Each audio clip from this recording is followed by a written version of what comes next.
Bonjour à tous, bonjour et bienvenue. Je suis Cécile Desjardins, je suis journaliste et rédactrice en chef adjointe à l'Opinion. Je suis heureuse d'être avec vous aujourd'hui pour parler de la décarbonation des transports, décarbonation des transports de marchandises, des transports de voyageurs. Nous sommes réunis jusqu'à 17h30 environ et nous aborderons ces deux thématiques à travers des angles d'approche très différents, des prises de parole très complémentaires. Alors tout de suite, je redonne la parole à Anthony Briand, directeur de l'école des ponts ParisTech, pour un mot d'introduction, pour nous expliquer pourquoi on est là aujourd'hui, Anthony. Merci Cécile. Rebonjour à toutes et à tous, chères participantes, chers participants. Tout d'abord, je suis vraiment ravi de vous accueillir cet après-midi dans ce bel amphithéâtre de Chimie ParisTech. Et je remercie d'ailleurs Christian Lermignot et les équipes de Chimie d'avoir mis à notre disposition cet espace pour pouvoir nous réunir au cœur de Paris.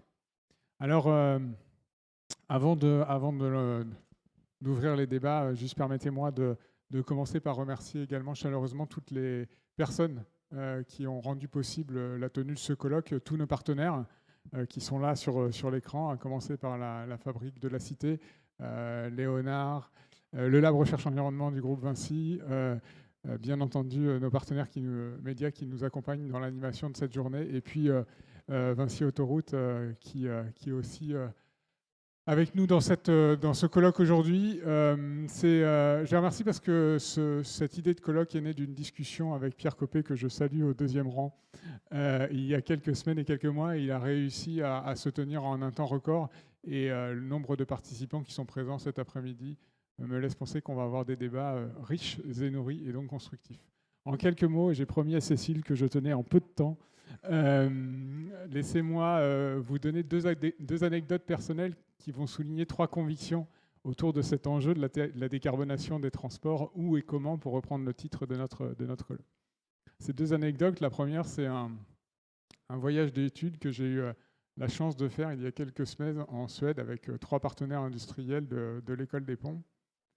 Et on a été en Suède à la rencontre d'un certain nombre d'industriels pour apprendre les uns des autres.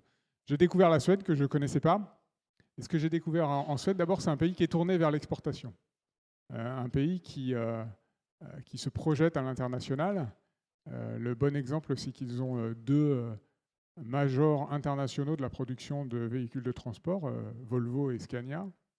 Et que la Suède a, comme la France, une vraie ambition de décarboner ses transports. Et donc, en premier lieu, ses chaînes d'approvisionnement, sa supply chain. C'est-à-dire conserver la force économique de leurs exportations tout en répondant aux enjeux de l'urgence climatique. Et bien pour faire ça, comment ils font ? Eh bien, ils font preuve d'un grand pragmatisme. D'abord, ils investissent très largement dans la recherche et l'innovation. Et on a eu l'occasion d'aller visiter les équipes de Volvo, les équipes de Scania. Et même s'il y a encore des verrous technologiques, ils investissent massivement dans la décarbonation des véhicules même de transport. Alors là, on en parlera certainement cet après-midi, encore quelques verrous technologiques. Est-ce que le camion de demain sera à batterie ? Est-ce qu'il sera à pile à combustible ? Est-ce qu'il sera à hydrogène ? Mais voilà, ils s'investissent pleinement dedans. Et puis le deuxième, c'est qu'ils réfléchissent à l'évolution de leur infrastructure routière et autoroutière. Parce que comme nous, ils ont un actif, et cet actif, il est là, il est valorisable, il ne va pas disparaître.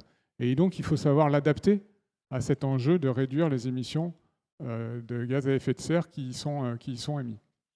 Et pour faire ça nécessite de penser l'évolution de ces installations infrastructurelles et puis de réfléchir aux évolutions d'usage. Il y a un exemple, moi, qui m'a frappé, c'est qu'on a eu la chance d'aller à la rencontre d'une petite entreprise qui s'appelle Einride, et qui en fait réinvente un truc assez malin, qui est les relais de poste d'antan, mais en les adaptant aux problématiques d'aujourd'hui. Pour le dire autrement, c'est comment on installe à des distances bien choisies, en utilisant toute l'intelligence artificielle que l'on peut et les modélisations mathématiques sous-jacentes, pour installer aux endroits opportuns les batteries de recharge rapide qui permettront non pas au cavalier et à sa monture de se restaurer, mais au camion éventuellement de se recharger rapidement ou éventuellement de changer de camion tracteur.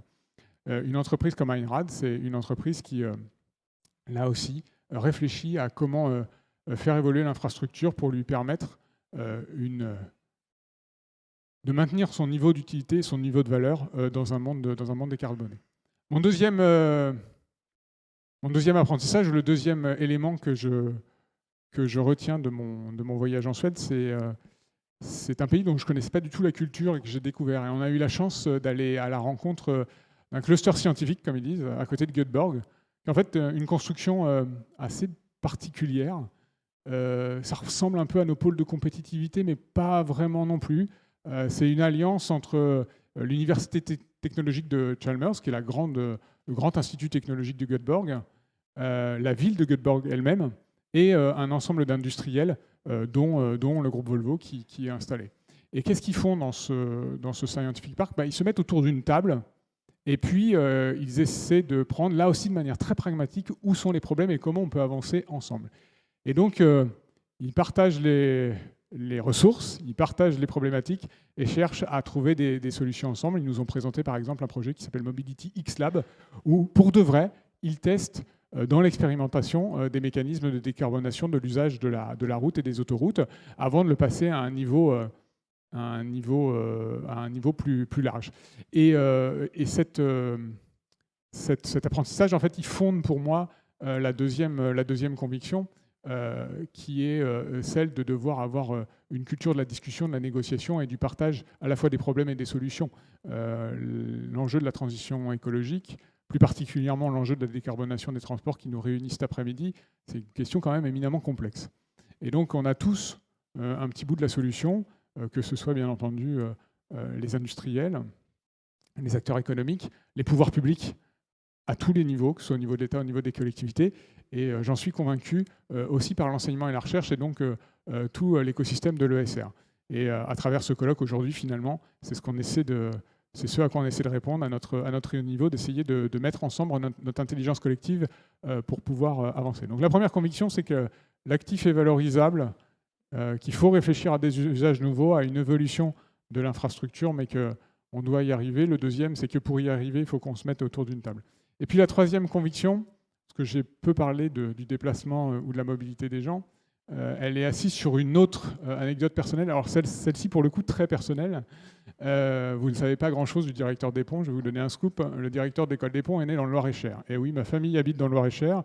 C'est un clin d'œil aux plus anciens d'entre vous qui verront la référence. Et j'ai la chance d'y retourner régulièrement. J'ai eu 18 ans dans le Loir-et-Cher. Et donc je sais exactement comment mobilité rime avec liberté. Et donc, s'il doit y avoir une transition écologique, et puisqu'il doit y avoir une transition écologique dans le domaine des transports, qu'on doit rapidement réduire l'empreinte carbone de nos mobilités pour qu'elle soit acceptée, et j'enfonce pour certains d'entre vous, c'est sûr, une porte ouverte, il faut qu'elle soit juste, acceptée et partagée. Et donc, ça veut dire que cette décarbonation, elle doit être ni privative ni punitive. Il faut que les adolescents de 2023 dans le Loir-et-Cher puissent se déplacer de manière décarbonée sans perdre en liberté. Et donc ça, c'est ma dernière conviction, c'est peut-être la plus forte, c'est que toute cette réflexion que l'on doit mener ensemble sur la décarbonation, c'est finalement pas qu'une question technique. C'est aussi et d'abord une question de changer les imaginaires, changer les usages et que ce soit approprié par le plus grand nombre. Et donc, j'y suis moins attaché parce que vous savez que l'école des ponts, c'est une école d'abord d'ingénieurs. Donc, on se dit qu'on fait de la technique et de la technologie et de la science à haut niveau. C'est vrai. Mais on fait aussi beaucoup de sciences humaines parce que la question de la transition écologique, ça n'est pas qu'une question technologique. C'est aussi une question d'appropriation et donc de comportement. Voilà, c'est tous les sujets dont je suis sûr qu'on aura l'occasion de les aborder cet après-midi. Donc, encore une fois, un grand merci pour votre présence. Un grand merci à l'ensemble de nos partenaires pour avoir réussi à réunir ce joli panel d'intervenants devant vous ce matin. Je les remercie d'ailleurs très chaleureusement d'avoir accepté aussi vite de venir nous faire bénéficier de leur expérience. Je fais un clin d'œil à mon camarade Christian Hermignot qui est au premier rang pour le remercier également d'avoir mis à disposition cet amphi. Et Cécile, merci à vous. Je vous cède la parole. Bon séminaire, bon échange. Je reste avec vous. Merci.